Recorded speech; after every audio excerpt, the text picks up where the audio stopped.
यहाँ मैं ये बात भी फिर से स्पष्ट कर देना चाहती हूँ कि हमारी पार्टी देश में जल्दी ही घोषित होने वाले लोकसभा के ये आम चुनाव यहाँ गरीबों एवं उपेक्षित वर्गों में से विशेषकर दलितों, आदिवासियों, अति पिछड़े वर्गों, मुस्लिम व अन्य धार्मिक अल्पसंख्यक समाज के लोगों के बलबूते पर ही पूरी तैयारी व दमदारी के साथ अकेले ही लड़ेगी और इन्हीं के बलबूते पर ही हमने सन 2007 में यहाँ आबादी के हिसाब से देश के सबसे बड़े प्रदेश उत्तर प्रदेश में अकेले ही चुनाव लड़कर फिर अपनी पार्टी की पूर्ण बहुमत की सरकार भी बनाई थी।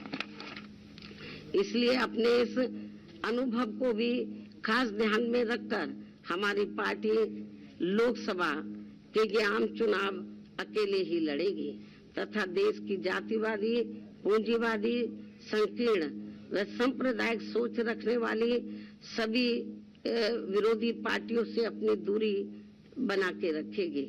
अर्थात हमारी पार्टी यहाँ किसी भी गठबंधन व पार्टी के साथ मिलकर ये चुनाव नहीं लड़ेगी।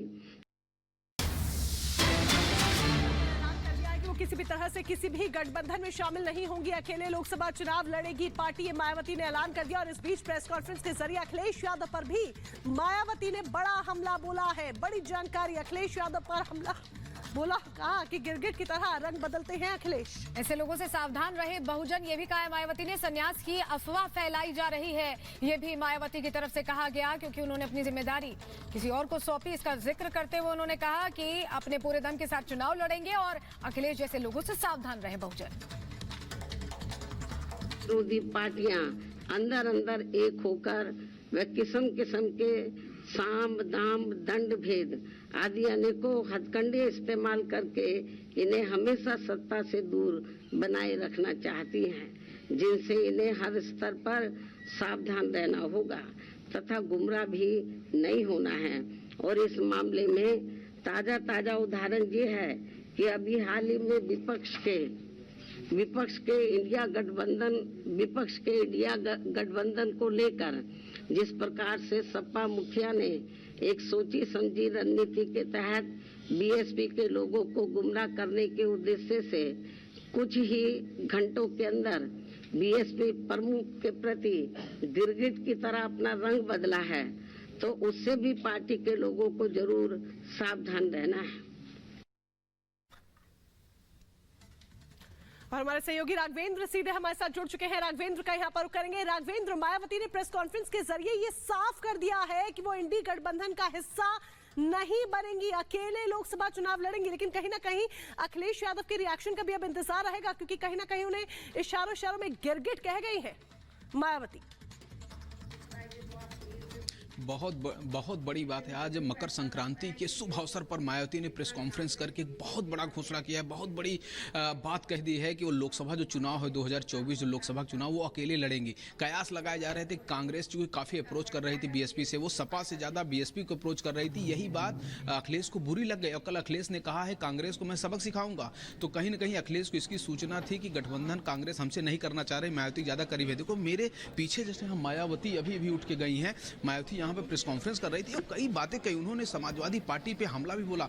उन्होंने यह भी कहा कि बीएसपी के जो लोग हैं, जो कैडर के लोग हैं, सावधान रहें, ये पार्टी को बर्बाद करने में कुछ लोग लगे हुए हैं, पार्टी को समाप्त करने में कुछ लोग लगे हैं, हमारे साथ षड्यंत्र हो रहा है, जैसा कि मायावती ने ट्वीट करके अक्सर इन बातों को रखा है। तो कुल मिलाकर लोकसभा चुनाव के लिए उत्तर प्रदेश से बहुत बड़ी खबर आई है कि बहुजन समाज पार्टी की जो मुखिया है मायावती, उन्होंने ऐलान कर दिया है कि लोकसभा चुनाव वो अकेले लड़ेंगी। सारे कयास को उन्होंने खत्म कर दिया, सारी बातें उन्होंने खत्म कर दी। चलो की राह पर मायावती रहेंगी। चलिए राघवेंद्र, जुड़ने के लिए तमाम जानकारी के लिए धन्यवाद आपका। और इसी के साथ आगे बढ़ते हैं, अयोध्या उत्सव से जुड़ी 20 बड़ी तस्वीरें आपको दिखाते हैं सलोनी और गायत्री के साथ।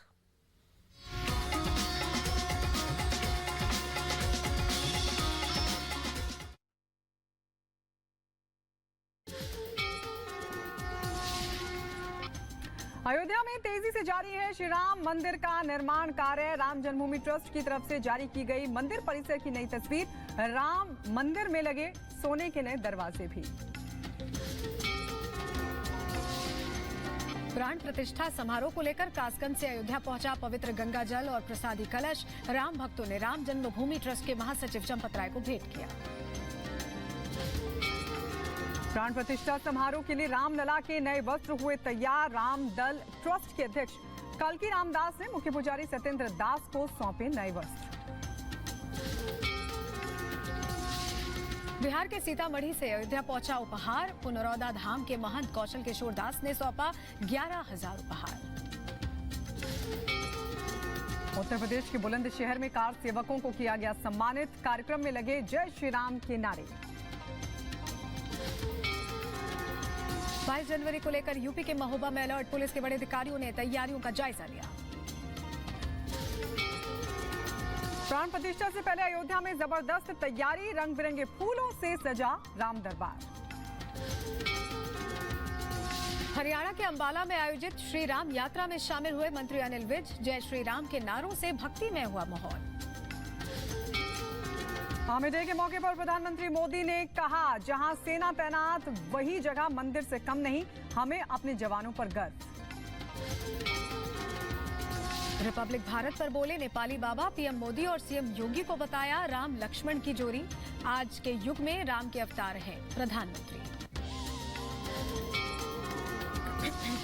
आज योगी जी राम और लक्ष्मण के ऐसे साथ जोड़ी बना हुआ है और भगवान की कृपा होगी तो बने रहेंगे। मैं तो योगी जी को कहीं दूसरे रूप में देखना चाहता हूँ। अयोध्या में 22 जनवरी के दिन लैंड होंगे 100 विमान। वाल्मीकि एयरपोर्ट के डायरेक्टर विनोद कुमार ने दी इस बात की जानकारी। ओम भारती को मिला प्राण प्रतिष्ठा समारोह का न्योता। साल 1990 में गोलीबारी के बीच कई सेवकों को ओम भारती ने शरण दी थी। कार सेवकों पर हुई थी गोलीबारी। एआईएमआईएम के अध्यक्ष असदुद्दीन ओवैसी का भड़काऊ बयान। कहा, मस्जिदों की रक्षा करें मुसलमान, मस्जिदों पर सत्ता की नजर। हुक्मरान है वो पूरी कोशिश कर रहे हैं कि मस्जिदों को गैर आबाद कर दिया जाए, मस्जिदों की अहमियत को कम करके रख दिया जाए। इसलिए हमारी जिम्मेदारी है कि हम मस्जिदों की हिफाजत करें।